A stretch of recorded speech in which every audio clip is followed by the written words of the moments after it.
talking about lack of political judgment, can I nominate Andrew McLachlan? We mentioned his work earlier with Senator Price. He's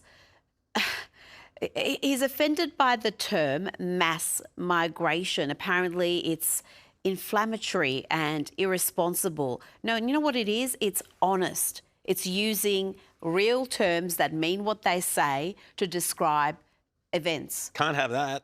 What do you want to call it? Huge migration, mammoth migration? It's mass migration. I could find a lot of other words to substitute for mass. It's not going to make it any prettier because they don't want to talk about the substance. They don't want to talk about why people are concerned about this.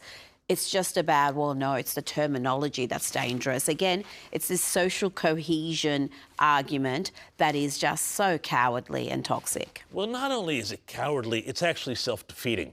You know, what they're doing is they're going down the European route. They're saying, we don't talk about it. We don't talk about it. Nobody talk about it. We pretend that it's not happening. That's sort of the first stage. That's what he's doing. The next stage is, oh, okay, we've got a lot of migrants, but all that matters is that we've got enough housing and infrastructure.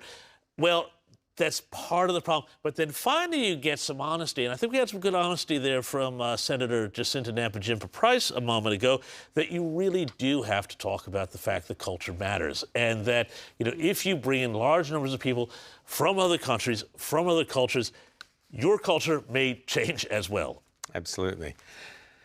McLachlan there, who's your nomination? Oh, well, I've got so many nominees here. I mean, I'd love McLachlan as a nominee, but I would also say Stephen Smith, the Australian High Commissioner, the outgoing High Commissioner, who, according to reports now, has managed to alienate and get offside basically every Australian in London. And he did that, among other things, by cancelling the big Australia Day celebrations at Australia House, basically turning Australia House from, you know, this great networking hub where Australians could network and meet British and European businesses and, you know, create buzz and create energy around the Australia brand, and turned it into this boring, bureaucratic, you know, just simply diplomatic outpost. But that's what it was. He used that office to push ideological pursuits as opposed to what it was really designed for.